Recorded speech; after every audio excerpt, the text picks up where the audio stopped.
नमस्कार, आप लोग ऑल इंडिया स्टडी में स्वागत है। तो आइए आज हम सीटेट में सीडीपी पढ़ेंगे। यह टॉपिक नंबर 1 है जो बहुत महत्वपूर्ण है, जो परीक्षा में सीधे यहाँ से प्रश्न फंसेंगे। इस टॉपिक का नाम है विकास की अवधारणा एवं अधिगम से संबंध, जो बहुत महत्वपूर्ण टॉपिक है। यहाँ से 3 से 4 क्वेश्चन पेपर में 100% फंसने के चांस है। तो वीडियो को अंत तक जरूर देखिएगा और वीडियो अगर अच्छी लगेगी तो चैनल को लाइक शेयर सब्सक्राइब भी जरूर कर लीजिएगा। तो आइए हम लोग प्रश्न नंबर 1 देखते हैं। कह रहा है विकास केवल बाल्यावस्था के दौरान होता है? नहीं, विकास बाल्यावस्था के दौरान नहीं होता है सिर्फ, बल्कि वह विकास जो होता है एक जीवन प्रयत्न चलने वाली एक प्रक्रिया होती है, ठीक ना। लॉन्ग लाइफ होती है, लाइफ लॉन्ग, ठीक ना। बी कह रहा है विकास बहुआयामी होता है। ये बात ठीक है, विकास बहुआयामी होता है। जैसे विकास शारीरिक, सामाजिक, मानसिक, संवेगात्मक कई आयामों में एक साथ होता है, ठीक ना। विकास की दर सांस्कृतिक के लिए सभी के लिए समान है तो नहीं। ऐसे क्यों होगा, समान क्यों रहेगा? कोई बच्चा तेजी से बढ़ता है, कोई स्लो बढ़ता है, ऐसे ही ले लीजिए, ठीक ना। तो ये भी गलत हो जाएगा। विकास केवल विद्यालय में होने वाले अधिगम से होता है? नहीं, केवल विद्यालय में नहीं, परिवार से भी और विद्यालय में दोनों से होने वाले अधिगम से होता है, ठीक ना। तो इसलिए ये भी गलत है, ठीक ना। आइए प्रश्न नंबर अगला देखते हैं। प्रश्न नंबर 2 है मस्तकाधोमुखी सेफलोकॉडल विकास का नियम क्या बताता है? तो देखिए, मस्तकाधोमुखी का मतलब हो गया मस्तिष्क से पैर की ओर। तो ऑप्शन नंबर 1 है विकास पैर से सिर की ओर, तो ये पूरा गलत है। बी है विकास सिर से पैर की ओर होता है, ये बात बिल्कुल ठीक है। विकास केंद्र से बाहर की ओर होता है, तो केंद्र से बाहर की ओर होता है समीप दूराभिमुख सिद्धांत में, ठीक ना, प्रोक्सिमो डिस्टल में, ठीक ना। और विकास सामान्य से विशिष्ट की ओर होता है, ये भी गलत है, ठीक ना। तो ऑप्शन नंबर बी करेक्ट हो जाएगा इसका। आइए प्रश्न नंबर 3 देखते हैं। देखिए प्रश्न नंबर 3 है समीप दूराभिमुख प्रोक्सिमो डिस्टल सिद्धांत के अनुसार विकास किस दिशा में होता है? तो ऑप्शन नंबर है सिर से पैर की ओर। यहाँ पर देखिए सिर से पैर की ओर बात तो बिल्कुल गलत है, क्योंकि यहाँ प्रोक्सिमो डिस्टल की बात कर रहा है, समीप दूराभिमुख की बात कर रहा है। अगर यह यही मस्तकाधिमुखी की बात करता तब ये बात सही रहती, ठीक ना, अर्थात सेफलोकॉडल की बात करता है तब, ठीक ना। बी कह रहा है केंद्र से परिधि या बाहर की ओर, ठीक है। बाहर से केंद्र की ओर, बाहर से केंद्र की ओर होता नहीं, ये विशिष्ट से समान की ओर होता नहीं है, केंद्र से बाहर की ओर होता है, तो ये बात बिल्कुल सही है, ठीक ना। आइए प्रश्न नंबर अगला देख लेते हैं। प्रश्न नंबर 4 है विकास और अधिगम के बीच संबंध के बारे में कौन सा कथन सही है? कह रहे विकास और अधिगम के बीच संबंध के बारे में कौन सा कथन सही है?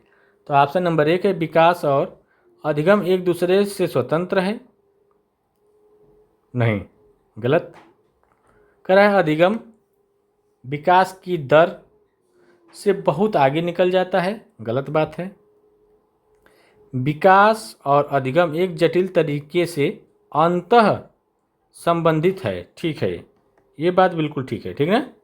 अंतः संबंधित होते हैं, केवल शब्द आ गया तो नेगेटिव काट दो, ठीक। आइए प्रश्न नंबर अगला देखते हैं। प्रश्न नंबर 5 है विकास कभी न समाप्त होने वाली प्रक्रिया है, यह विचार किस सिद्धांत से संबंधित है? अंतः संबंध का सिद्धांत, निरंतरता का सिद्धांत, एकीकरण का सिद्धांत, अंतःक्रिया का सिद्धांत। कह रहे विकास कभी समाप्त होने वाली कभी समाप्त होगा ही नहीं, विकास एक निरंतर चलने वाली प्रक्रिया है, ठीक ना। तो यह निरंतरता का सिद्धांत की बात कर रहा है, तो ऑप्शन नंबर बी करेक्ट हो जाएगा। आइए प्रश्न नंबर अगला देखते हैं। प्रश्न नंबर 6 है बाल विकास में परिपक्वता का क्या अर्थ है? तो ऑप्शन नंबर 1 है बाहरी वातावरण से ज्ञान, बाहरी वातावरण से प्राप्त ज्ञान। नहीं, आनुवांशिकता की बात यहाँ परिपक्वता की बात ही नहीं है, ठीक है, मेजोरिटी की बात ही नहीं है। बी कह रहा है आनुवांशिकी या आनुवांशिक रूप से तय जैविक परिवर्तनों का अनफोल्ड होना, ठीक है। केवल शब्द आएगा निगेटिव, अभ्यास के माध्यम से कौशल, ये तो होगा नहीं, तो ऑप्शन नंबर बी पर चला जाएगा, ठीक। प्रश्न नंबर 7 देखेंगे, अभिवृद्धि ग्रोथ और विकास डेवलपमेंट में मुख्य अंतर क्या है। तो ऑप्शन नंबर 1 है अभिवृद्धि गुणात्मक है, विकास मात्रात्मक है, गलत है, उल्टा बता दिया है, ठीक ना। अभिवृद्धि मात्रात्मक शारीरिक है, ठीक है, जबकि विकास मात्रात्मक और गुणात्मक दोनों है, ये बात बिल्कुल ठीक है, ठीक ना। विकास जो होता है मात्रात्मक और गुणात्मक दोनों होता है, अभिवृद्धि जो होती है वह केवल मात्रात्मक होती है, ठीक ना। मात्रात्मक का मतलब होता है किलो में वजन नाप लीजिए, क किलो का हुआ है बच्चा, क किलो का है, मतलब इसमें वजन नापा जा सकता है। विकास में क्या, वजन के साथ साथ गुणात्मक भाव भी होता है उसमें, तो उसको नहीं नापा जा सकता ना। व्यवहार भी होता है, उसको कैसे नापेंगे, ठीक है। आइए अगला क्वेश्चन देख लेते हैं, अवधारणाओं का विकास मुख्य रूप से किसका हिस्सा है। तो ऑप्शन नंबर 1 है शारीरिक विकास, बी है संज्ञानात्मक विकास, सी है बौद्धिक या संज्ञानात्मक विकास, डी है सामाजिक विकास। तो देखिए जो बौद्धिक या संज्ञानात्मक विकास की बात कर रहा है तो ऑप्शन नंबर सी करेक्ट हो जाएगा इसका, ठीक ना। आइए प्रश्न नंबर 8 हो गया, 9 देखेंगे। देखिए वीडियो अच्छी लगे तो चैनल को आप लोग लाइक शेयर सब्सक्राइब जरूर कर लीजिए। निम्नलिखित में से कौन सा विकास का सिद्धांत नहीं है। तो ऑप्शन नंबर 1 है विकास एक रेखी होता है, नहीं विकास एक रेखी नहीं होता है, बहुयामी होता है, ठीक ना। बी कह रहा है विकास में व्यक्तिगत विभिन्नता होती है, ये बात ठीक है। विकास पूर्वानुमानित होता है, ये भी ठीक है। अनुमान लगाया जाता है ना कि बच्चा ये इतना बड़ा होगा, ये बच्चा बड़ा होगा, ये बच्चा नहीं बड़ा होगा, ये बच्चा बहुत मोटा है होगा, ये पतला होगा, तुम कितना खा लो मोटा नहीं होगी, तुम कितना वजन कम खाओ पतला नहीं होगी, ऐसे होता है ना। विकास में संशोधन संभव है, हाँ हो सकता है। मान लीजिए विकास में, मान लीजिए हमें बहुत ज़्यादा वजन हो गया तो उसको हम संशोधन करके कम वजन कर सकते हैं, खा करके या जिस भी तरीके से कम कर सकते हैं, ठीक ना। तो ये भी ठीक है। यहाँ पर सिर्फ नहीं पूछा है तो एक रेखी नहीं होता है, तो निगेटिव के साथ आंसर निगेटिव ही होगा, तो ऑप्शन नंबर ए करेक्ट हो जाएगा, ठीक ना। प्रश्न नंबर 10 देखेंगे, प्राथमिक बाल्यावस्था की आयु सीमा मानी जाती है जन्म से 2 वर्ष, 2 से 6 वर्ष, 6 से 12 वर्ष, 12 से 18 वर्ष। तो देखिए जो प्राथमिक बाल्यावस्था की उम्र होती है, जो अर्ली चाइल्डहुड, यह जो 2 से 6 वर्ष को मानी जाती है, ठीक ना। जन्म से 2 वर्ष जो होगा तो वह शैशवावस्था की अवधि हो जाएगी, और 2 से 6 वर्ष जो होगा वह पूर्व बाल्यावस्था, ठीक ना, जिसको हम प्राथमिक बाल्यावस्था भी कह सकते हैं। और 6 से 12 वर्ष जो होता है यह कौन सा होता है, उत्तर बाल्यावस्था, ठीक ना। और 12 से 18 वर्ष एक किशोरावस्था में आ जाता है, ठीक। आइए प्रश्न नंबर अगला देख लेते हैं, शैशवावस्था में बालक का अधिगम मुख्य रूप से किस पर आधारित होता है। तो ऑप्शन नंबर 1 है अमूर्त चिंतन पर, बी है इंद्रियों और शारीरिक गतिविधियों पर, सी है सामाजिक तर्क पर, और डी है औपचारिक नियमों पर। तो देखिए जो शैशवावस्था में बालक का अधिगम मुख्य रूप से जो होता है यह इंद्रियों और शारीरिक गतिविधियों पर होता है, तो ऑप्शन नंबर बी करेक्ट हो जाएगा इसका, ठीक ना। अमूर्त चिंतन की बात कर रहा है, तो अमूर्त चिंतन किशोरावस्था में कहाँ विकसित होता है, कर रहा है नहीं, किशोरावस्था की बात, शैशवावस्था की बात कर रहा है ना। तो जो अमूर्त चिंतन होता है वो किशोरावस्था में होता है, बाल्यावस्था में थोड़ी ना होगा, शैशवावस्था में थोड़ी ना होता है, ठीक ना। आइए अगला क्वेश्चन देखते हैं, प्रश्न नंबर 12 है, विकास वर्तुलाकार होता है रेखी नहीं, इसका क्या अर्थ है। तो ऑप्शन नंबर 1 है विकास सीधी रेखा में स्थिर गति से चलता है, नहीं। बी है विकास आगे बढ़ता है फिर पीछे मुड़कर मजबूती प्राप्त करता है फिर आगे बढ़ता है। ठीक है, ठीक ना। ये केवल शब्द गलत, अचानक रुक कर नहीं होता है, ठीक ना। प्रश्न नंबर 13 देखेंगे। बच्चों के विकास में आनुवंशिकता और वातावरण की क्या भूमिका है? तो देखिए ऑप्शन नंबर 1 है आनुवंशिकता 50% और वातावरण 50% योगदान देता है। गलत बात यहाँ पर ऐसी कोई बात नहीं होती है। केवल केवल शब्द आ गया तो पहले गलत, आनुवंशिकता ही विकास तय करता है, गलत बात है। विकास आनुवंशिकता और वातावरण की अंतःक्रिया का परिणाम है, ये बात बिल्कुल ठीक है ना। तो ऑप्शन नंबर सी करेक्ट हो जाएगा। केवल शब्द आ गया तो नेगेटिव, ठीक ना। आइए प्रश्न नंबर हम लोग देखते हैं 14। प्रश्न नंबर 14 है बालक के संज्ञानात्मक विकास को सबसे अच्छा तरीका या अच्छे तरीके से कहाँ परिभाषित किया जा सकता है? जो संज्ञानात्मक विकास होता है बालक का, उसमें सबसे अच्छा तरीका कौन सा हो सकता है जिसमें हम परिभाषित कर सकते हैं? खेल के मैदान में, घर में, विद्यालय एवं कक्षा में, ऑडिटोरियम में। तो देखिए जो विद्यालय और कक्षा दोनों में हम इसको सबसे अच्छे तरीके से परिभाषित कर सकते हैं, ठीक है। खेल के मैदान में तो शारीरिक और सामाजिक विकास होता है, और घर में जो प्राथमिक सामाजिकरण की बात करता है, ठीक ना। आइए अगला क्वेश्चन देखते हैं। भाषा विकास के लिए सबसे संवेदनशील काल कौन सा माना जाता है? गर्भधान काल तो बिल्कुल गलत है, उसमें कहाँ होगा विकास। बी है प्रारंभिक बाल्यावस्था, ठीक है। प्रारंभिक बाल्यावस्था जो होती है 2 से 6 वर्ष, इसमें जो होता है सबसे सेंसिटिव काल माना जाता है, ठीक ना। गर्भधान काल में क्या होता है? शारीरिक निर्माण होता है, ठीक ना। आइए अगला देखते हैं। प्रश्न नंबर 16 देखेंगे। व्यक्तिगत विभिन्नता के सिद्धांत का पालन करते हुए एक शिक्षक को क्या करना चाहिए?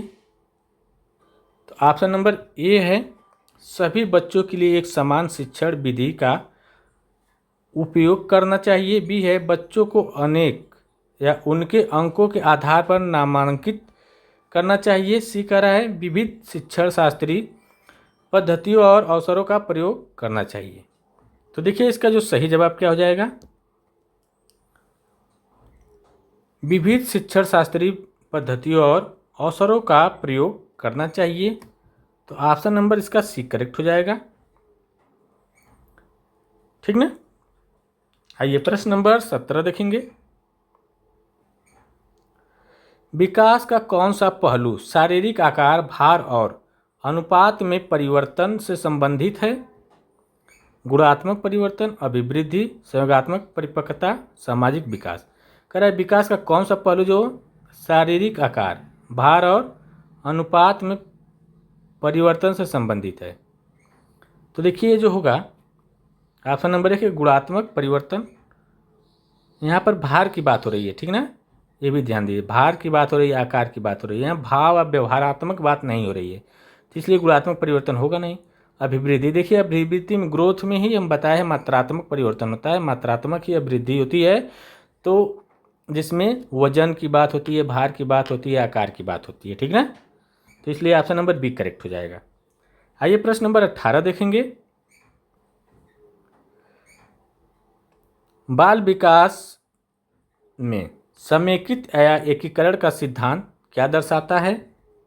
तो ऑप्शन नंबर 1 है बच्चा पहले पूरे अंग को फिर उसके भागों को चलाना सीखता है।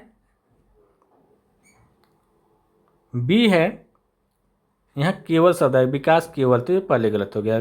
आनुवांशिकता पर निर्भर नहीं करता है, आनुवांशिकता और वातावरण दोनों पर निर्भर करता है, ठीक ना।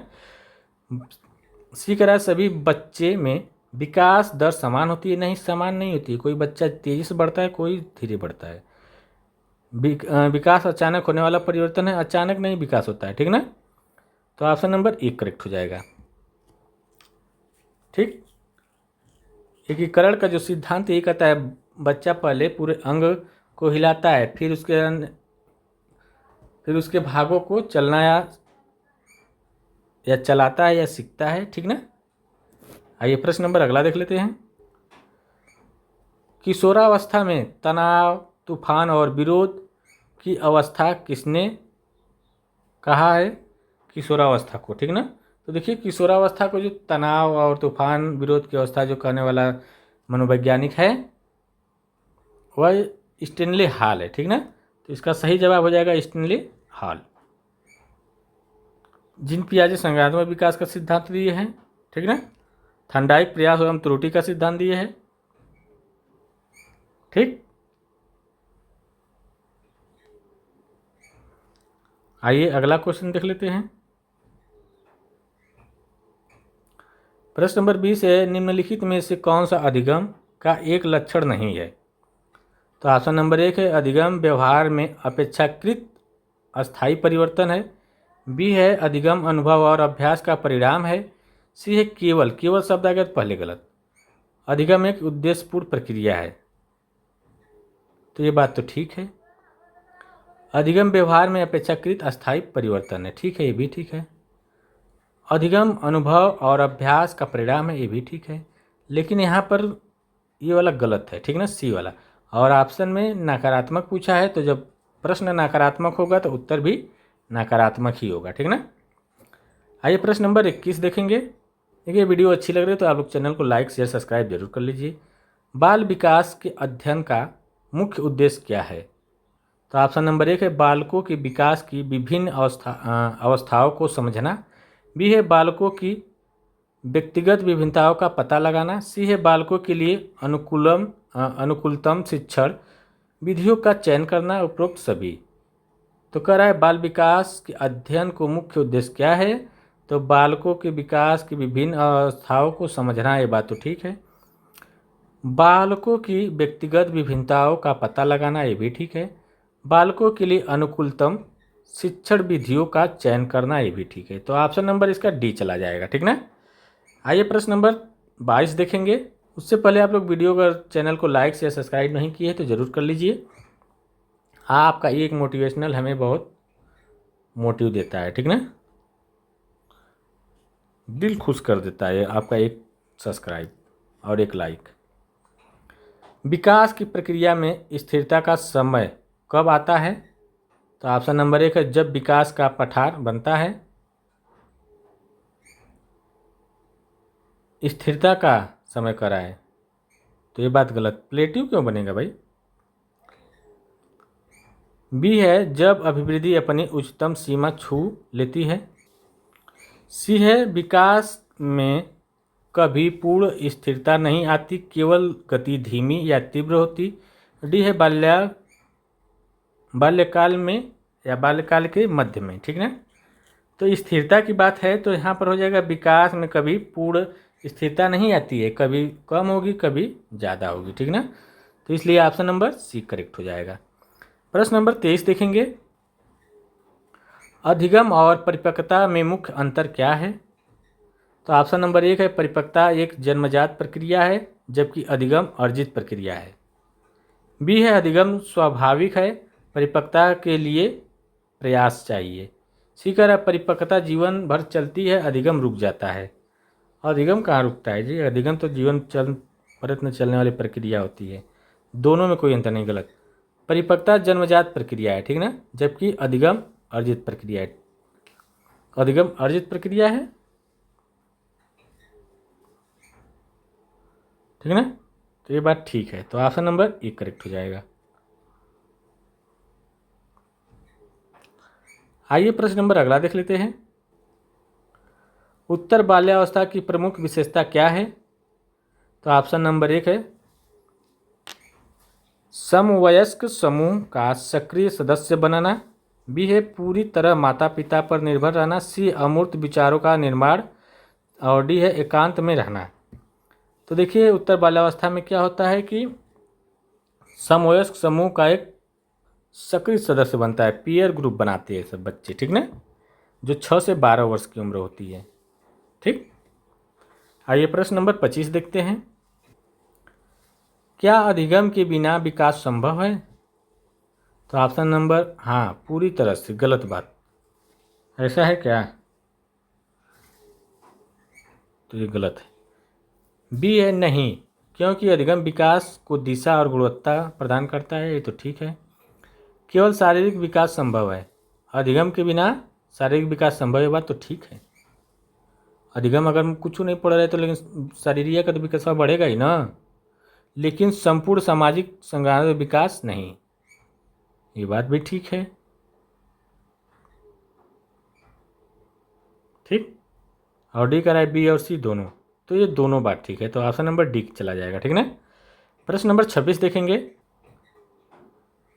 निम्नलिखित में से कौन सा कारक बालक के विकास को प्रभावित करने वाला आंतरिक कारक है?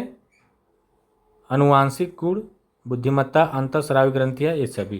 देखिए अनुवांशिक भी गुण है, बुद्धिमत्ता भी, अंतःस्रावी ग्रंथियाँ भी है, तो ऑप्शन नंबर डी इसका चला जाएगा, जो आंतरिक कारक होता है। ठीक ना, इंटरनल फैक्टर यही होता है। प्रश्न नंबर 27 देखेंगे। बालक के विकास के समान प्रतिमान के सिद्धांत का क्या अर्थ है? तो ऑप्शन नंबर ए, एक ही जाति के जीवों के विकास का पैटर्न समान होता है। ठीक है। सभी बालकों का विकास एक ही गति से होता है, गलत। कोई निश्चित क्रम नहीं होता है, भी गलत। विकास का कोई निश्चित क्रम नहीं होता है। क्यों नहीं होता है भाई? अब निश्चित क्रम के बताए कैसे होता है? हैं? नहीं होता है, होता है। पहले बच्चा क्या करता है? सुनता है, फिर बोलता है, फिर पढ़ता है, फिर लिखता है, एक क्रम ही है ना। पहले बच्चा वो तो ठीक है, जैसे पहले बच्चा क्या करेगा? सोया रहता है, फिर बच्चा धीरे धीरे बकैयाँ खींचने लगता है, फिर उसके बाद बैठने लगता है, फिर चलने लगता है, फिर दौड़ने लगता है। एक क्रम तो सभी के लिए बराबर होता है ना। ठीक, आया समझ में? तो ऑप्शन नंबर ए वाला करेक्ट हो जाएगा। प्रश्न नंबर 28 देखेंगे। विकास गामक कौशलों, मोटर स्किल के संदर्भ में स्थूल गामक कौशल का उदाहरण है? लिखना नहीं, दौड़ना और कूदना। ठीक ना, दौड़ना और कूदना हो जाएगा मोटर स्किल। ठीक है, ग्रॉस मोटर में। ठीक, आइए प्रश्न नंबर अगला देख लेते हैं। प्रश्न नंबर 29 है। पियाजे के अनुसार संज्ञानात्मक विकास की किस अवस्था में बालक वस्तु स्थायित्व प्राप्त करता है? तो संवेदी गामक अवस्था में ही बालक क्या करता है? वस्तु स्थायित्व प्राप्त करता है। ठीक ना, तो इसका जो सही जवाब हो जाएगा ऑप्शन नंबर ए, जो 18 से 24 महीने की उम्र में। ठीक ना। आइए प्रश्न नंबर 23 देखते हैं। एक समावेशी कक्षा में विकास और अधिगम को बढ़ावा देने के लिए शिक्षक को क्या करना चाहिए? तो ऑप्शन नंबर 1 है मानकीकृत पाठ्यक्रम लागू करना चाहिए। बी है प्रत्येक बच्चे की व्यक्तिगत क्षमता और अधिगम की गति का सम्मान करना चाहिए। ठीक है, ये बात बिल्कुल ठीक है। ठीक ना, तो देखिए टोटल 30 क्वेश्चन कंप्लीट हुए। अब वीडियो अच्छी लगी हो चैनल को लाइक शेयर सब्सक्राइब आप लोग जरूर करिएगा। मिलते हैं अगले वीडियो में, तब तक के लिए नमस्कार।